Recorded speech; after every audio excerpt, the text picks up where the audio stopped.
and all these on that option. Get the mask on my face like a catch.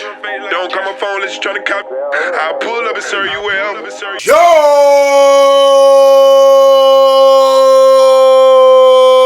What up, LCameraTV? Make sure you like, subscribe, and share cool things like Facebook and Reddit and Instagram and Room.com and wherever else. And guys, I'm back on my Panthers shit.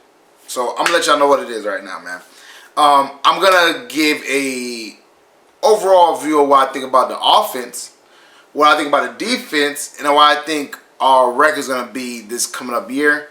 So we got a lot to talk about today, guys. Obviously, I'm back on my Panther stuff, man. I told y'all I'm gonna release some more Panther videos.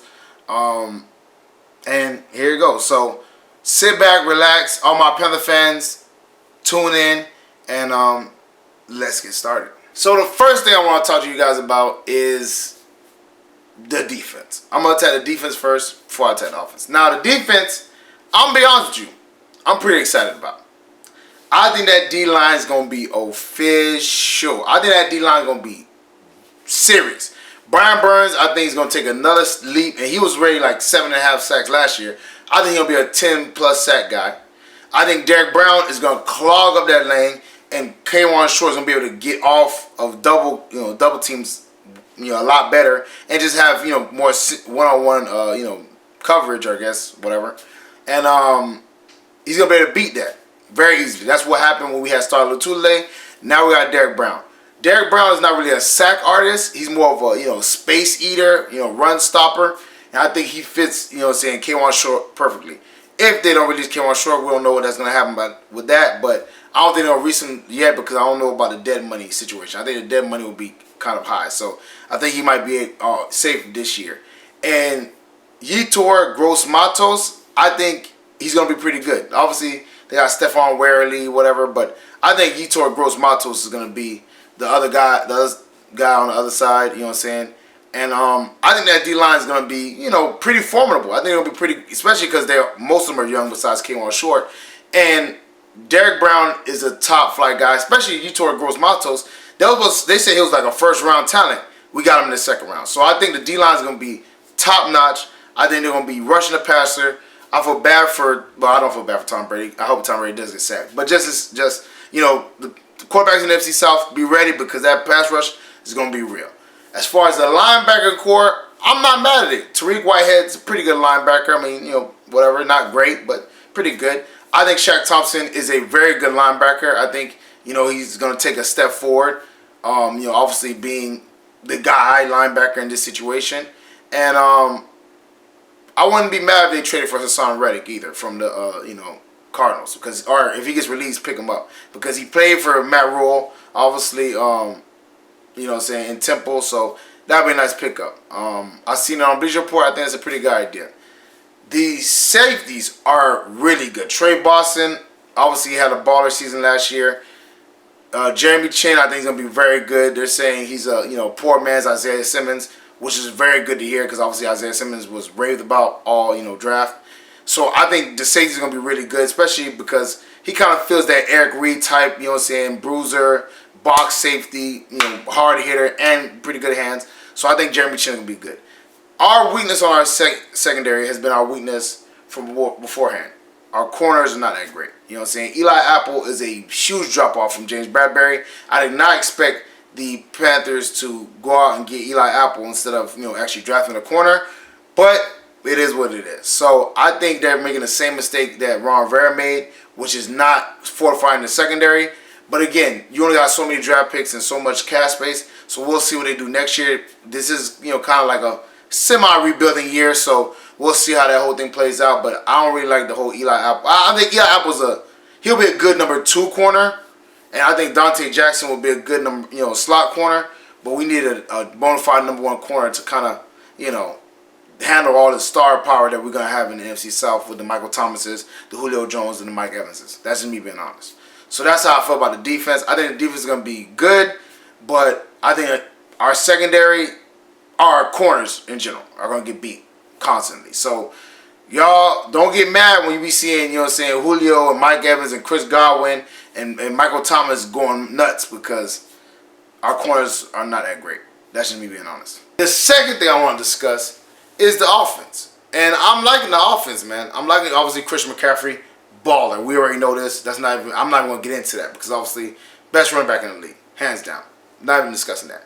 Robbie Anderson, nice pickup. Speedster, big body receiver, can make contested catches. Not really his forte, but he can do it because of his size.